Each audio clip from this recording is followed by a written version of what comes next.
പിന്നെ ഇത് തീർച്ചയായും ആ നിലയ്ക്ക് തന്നെയാണ്. ഇയാൾ നിരന്തരം പ്രശ്നക്കാരനാണ് എന്നുള്ള കാര്യത്തിൽ തർക്കമില്ല എന്നുള്ളത് നാട്ടുകാർ തന്നെ നേരത്തെ നമ്മളുടെ അടുത്തൊക്കെ പറയുന്ന കാര്യമാണ്. ചേട്ടാ, ഇദ്ദേഹം നിരന്തരം പ്രശ്നം ഉണ്ടാക്കുന്ന ഒരാളാണെന്നുള്ളത് നേരത്തെ നിങ്ങൾ പറയുന്നുണ്ടായിരുന്നു. ഇന്നിപ്പം ലഹരി ഉപയോഗിച്ചിട്ടുണ്ട് എന്നുള്ള ചില സൂചനകൾ എന്തെങ്കിലും നിങ്ങൾക്ക് കിട്ടിയിട്ടുണ്ട്? ഒരു ലഹരി ഉപയോഗിക്കാതെ ഒരു കാരണവശാലും സ്വന്തം ഭാര്യയെ ഇത്ര ക്രൂരമായിട്ട് കൊല്ലില്ല. അതും ഭക്ഷണം കഴിക്കുന്ന സമയത്താണ് 3 വയസ്സുള്ള സ്വന്തം മകളുടെ മുമ്പിൽ വെച്ചിട്ടാണ് ഈ പ്രതി ഈ ക്രൂരകൃത്യം ചെയ്തിട്ടുള്ളത്. ഒരു സാമാന്യ രീതിയിലുള്ള ഒരാളായിരുന്നുവെങ്കിൽ ഇങ്ങനത്തെ ഒരു കൃത്യം ചെയ്തിരിക്കുകയില്ല.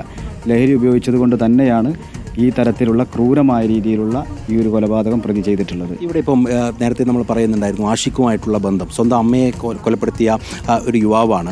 അയാളുമായിട്ടുള്ള ചിത്രങ്ങളൊക്കെ നമ്മൾ കണ്ടു. ഈ മേഖല കേന്ദ്രീകരിച്ചുകൊണ്ട് ഇങ്ങനെ യുവാക്കളുടെ ലഹരി മാഫിയ സംഘം തഴച്ചു വളരുന്നുണ്ട് എന്ന് പറയാൻ കഴിയും? ഇല്ല, ഈ മേഖല കേന്ദ്രീകരിച്ച് തഴച്ചു വളരുന്നുണ്ട് എന്ന് പറയാൻ വേണ്ടി സാധിക്കുകയില്ല.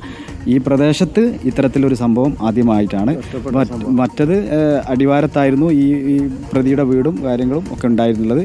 അത് തൊട്ടടുത്ത പഞ്ചായത്താണ്, കട്ടിപ്പാറ പഞ്ചായത്തിൽ ചോയോട് വെച്ചിട്ടാണ് ആ സംഭവം ഉണ്ടായിട്ടുള്ളത്. ഇവിടെ ഇത്തരത്തിലുള്ളൊരു സംഭവം ഉണ്ടാകുന്നത് ഈ നാട്ടിൽ ഈ പ്രദേശത്ത് ആദ്യമായിട്ടാണ്. ഇതിൻ്റെ മുമ്പ് ഈ തരത്തിലുള്ള ഒരു പ്രശ്നം ഈ ലഹരിയുമായി ബന്ധപ്പെട്ടുകൊണ്ട് ഇത്തരത്തിലുള്ള ഒരു പ്രശ്നം ഉണ്ടാക്കിയത് ഇതിൻ്റെ മുമ്പ് ഈ പ്രദേശത്ത് റിപ്പോർട്ട് ചെയ്തിട്ടില്ല. ഇപ്പം പരാതി നേരത്തെ നൽകുന്നുണ്ട്, അവർക്ക് ജീവിക്കാൻ ഭീഷണിയുണ്ട് എന്നുള്ള കാര്യം പറയുന്നുണ്ട്. പക്ഷേ അതിനൊന്നും പരിഹാരം ഉണ്ടാകാതെ അത് വളരെ ഗൗരവമായിട്ടുള്ള കാര്യമാണ്.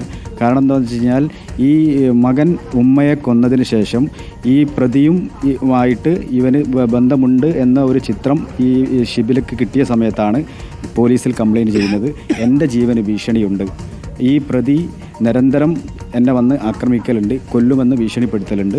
ആ സമയത്ത് ആണ് പോലീസിൽ പരാതി കൊടുത്ത സമയത്ത് പോലീസ് ഇതിനെതിരെ ഈ പരാതിയുടെ മേൽ എന്തെങ്കിലും ഒരു നടപടി സ്വീകരിച്ചിരുന്നുവെങ്കിൽ ഈ ഒരു സംഭവം നടക്കില്ലായിരുന്നു.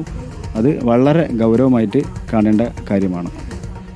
വിനീത, ഇതിൽ മറ്റൊരു കാര്യം കൂടി, ഇപ്പം നാട്ടുകാർ പറഞ്ഞതുപോലെ ഒരു പരാതി പരിഹരിക്കപ്പെടാവുന്ന തരത്തിലേക്ക് കാര്യങ്ങൾ എത്തുകയായിരുന്നെങ്കിൽ ഒരു പക്ഷേ ഇങ്ങനെയൊരു മനുഷ്യൻ്റെ ജീവൻ പൊലിയില്ലായിരുന്നു എന്നുള്ളത് തന്നെയാണ്. ആ പരാതി എന്തുകൊണ്ട് പരിഹരിക്കാതെ പോയി എന്ന് ചോദിച്ചാൽ, പൊതുവേ ഇത്തരം കുടുംബ പ്രശ്നങ്ങൾ വരുമ്പോൾ അത് രമ്യതയിൽ പരിഹരിക്കാൻ ഒതുങ്ങുന്ന തരത്തിലേക്ക് ഒരു കൗൺസിലിംഗ് അല്ലെങ്കിൽ അത് പറഞ്ഞു തീർക്കാനുള്ള ഒരു നീക്കമാണ് പോലീസിൻ്റെ ഭാഗത്ത് നിന്ന് തുടക്കത്തിൽ ഉണ്ടാകാറുണ്ടത്. ആ നിലയിൽ തന്നെയാണ് ഇവിടെയും ഇത് സംഭവിച്ചിരിക്കുന്നത്. അങ്ങനെ ഒരു പറഞ്ഞു പരിഹരിക്കാനുള്ള നീക്കങ്ങൾ ഉണ്ടായി എന്നുള്ളതാണ്. പരാതി നൽകുമ്പോൾ അത് ഒത്തുതീർപ്പിലേക്ക് കാര്യങ്ങൾ എത്തുന്നു, അല്ലെങ്കിൽ ഏതെങ്കിലും തരത്തിൽ സമാധാനിപ്പിച്ച് ഒരു താക്കീത് നൽകിയൊക്കെ വിടുന്ന അവസ്ഥയിലെത്തുന്നു.